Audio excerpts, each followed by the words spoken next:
Ahli ilmu hukum pidana Profesor Binsar Gultom yang pernah menjadi hakim kasus kopi sianida menyebut bahwa Presiden ke-7 RI Joko Widodo, Jokowi, tidak perlu menunjukkan ijazahnya kepada Rausuryo CS. Pasalnya, menurut Binsar, kasus yang digugat oleh Jokowi kepada Rausuryo tersebut merupakan kasus pencemaran nama baik. Binsar menjelaskan bahwa ijazah S1 Fakultas Kehutanan Universitas Gadjah Mada, UGM, milik Jokowi selama ini telah digunakan Jokowi sebagai pemimpin daerah hingga negara dan tidak ada masalah. Guru Besar Ilmu Hukum Pidana Universitas Islam Sultan Agung tersebut menanyakan apa kepentingan Rausuryo CS mempersoalkan ijazah Jokowi. Kalau disebutkan ijazahnya dia itu ada masalah, selama ini kita semua tahu lewat ijazah hasil produk dari UGM tersebut sudah digunakan beliau, Jokowi, di Solo waktu wali kota, gubernur waktu di DKI Jakarta, dan 2 periode di presiden. Kata Binsar Gultom, dikutip dari program On Point with Adisti Larasati di Kompas TV, Jumat, 9 Januari 2026. Dia tidak merasa ada masalah dengan ijazahnya dia sendiri. Kalau ada yang mempersoalkan ijazahnya dia itu palsu atau tidak benar, ini menjadi pertanyaan yang krusial bagi saya. Apa kepentingan, apa legal standing daripada orang yang mempersoalkan itu rupanya?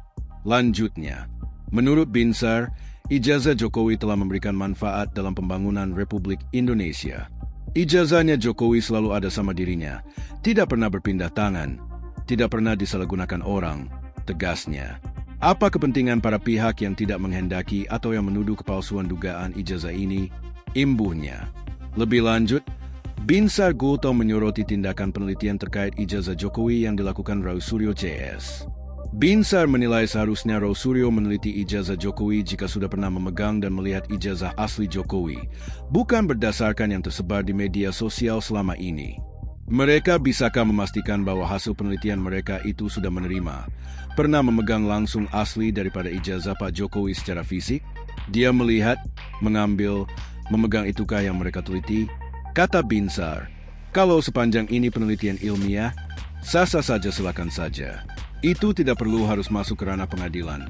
Terangnya, alumni Universitas Atmajaya Yogyakarta itu menjelaskan bahwa Jokowi tidak perlu menunjukkan ijazahnya jika merasa nama baiknya dirugikan oleh Rausuryo CS akibat persoalan ijazahnya. Kalau memang Pak Jokowi di sini merasa dirugikan nama baiknya, ada di sini semacam fitnah dalam bentuk ucapan, kata-kata, bahkan ada syarat pencemaran nama baiknya seolah-olah akibat daripada ijazah yang dia miliki ini namanya tercemar. Ini persoalannya lain, kata Binsar. Tak perlu ijazah itu ditunjukkan oleh Jokowi. Tidak perlu, karena bukan itu yang menjadi persoalan, tegasnya. Menurut Binsar, banyak mekanisme yang harus dihadapi Rausuryo CS jika menggugat ijazah Jokowi berdasarkan penelitiannya. Kalau mereka, Rausuryo CS, melakukan gugatan ke pengadilan terkait dengan kepalsuan ijazah hanya berdasarkan hasil penelitian mereka tersebut, tunggu dulu. Pengadilan nanti dalam hal ini setelah di dalam pembuktian akan memperhatikan hak atau legal standing daripada para pihak yang keberatan ini di mana, jelasnya. Apa persoalannya? Dan sekarang yang menjadi memproduksikan mengeluarkan, menerbitkan ijazah sertifikat tersebut kan bukan Pak Jokowi tetapi UGM. Itu mereka harus gugat lagi itu UGM. Di situ persoalannya, ungkapnya. Saat ini, kata Binsar, fokus utama dalam polemik ijazah Jokowi ini adalah Jokowi telah mengajukan gugatan kepada Polda Metro Jaya untuk segera menindak tegas pihak yang menilai ijazah Jokowi palsu. Di pengadilan nanti, Jokowi pun harus bisa membuktikan delik-delik atau unsur-unsur mengenai masalah penghinaan atau pencemaran nama baiknya. Apa saja sih pencemaran nama baik yang sudah ditudingkan kepada Pak Jokowi, baik fitnah maupun pencemaran nama baik? Ada nggak direndahkan harkat martabatnya kan begitu? Kata dia. Binsar Gultom berharap proses kasus ijazah Jokowi ini segera dilimpahkan ke pengadilan agar polemik tersebut secepatnya dapat selesai. Saya minta supaya kasus ini segera dilimpahkan ke pengadilan. Jangan berlarut-larut hanya di tingkat penyidikan, tegasnya. Download Tribun X sekarang, menghadirkan lokal menjadi Indonesia.